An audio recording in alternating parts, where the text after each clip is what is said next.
Hi, my name's Davies and I've been spending quite a bit of time this year looking at social media accounts of optometric practices.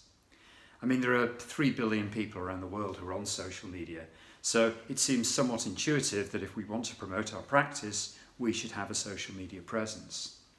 But it's not quite that simple.